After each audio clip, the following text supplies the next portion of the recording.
Announcement guys, another car, another day. So ngayong araw, samahan nyo ako dahil papa-PMS ko yung bagong-bago nating biling supercar, si McLaren. Tara, samahan nyo ako.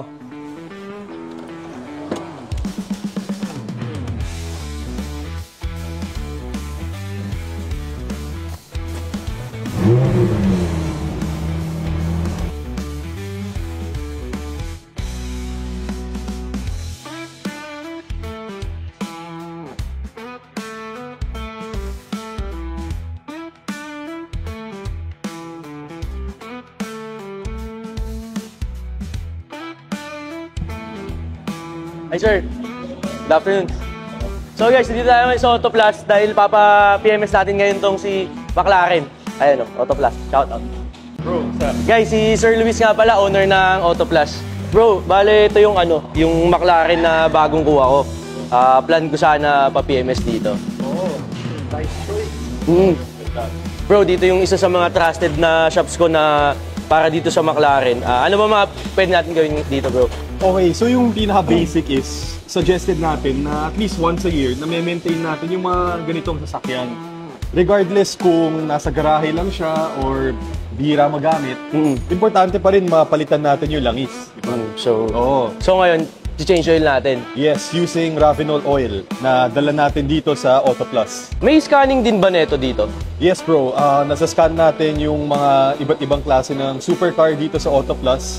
And meron tayo ng mga equipments to diagnose.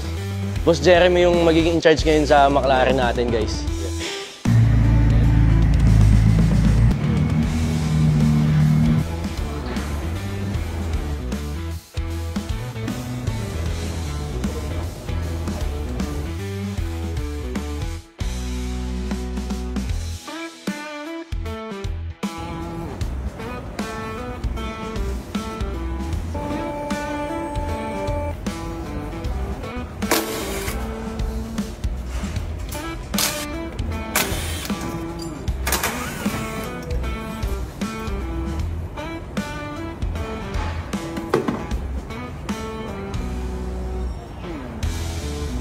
So guys, sabi nga niya, medyo madumi na daw yung oil ng McLaren.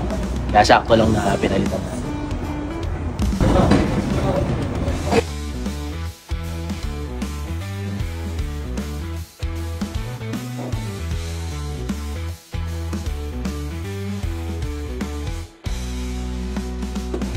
Yes, this is the Ravenol RUP 5W40 for this McLaren 570S.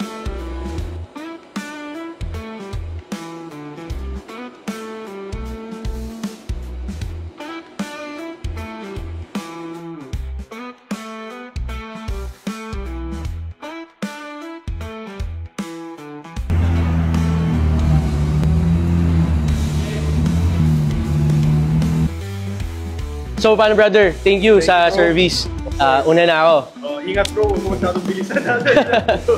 So guys, shoutout nga pala Auto Plus. Sobrang solid dito.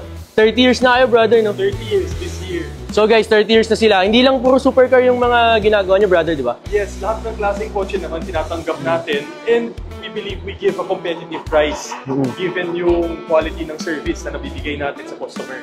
Yes bro. So guys, kung gusto niyo magpa-PMS, change oil, check ng kotse, no? Kahit anong kotse pa yan, dalhin niyo lang dito. Legit dito, quality. Okay bro, thank you. Thank you.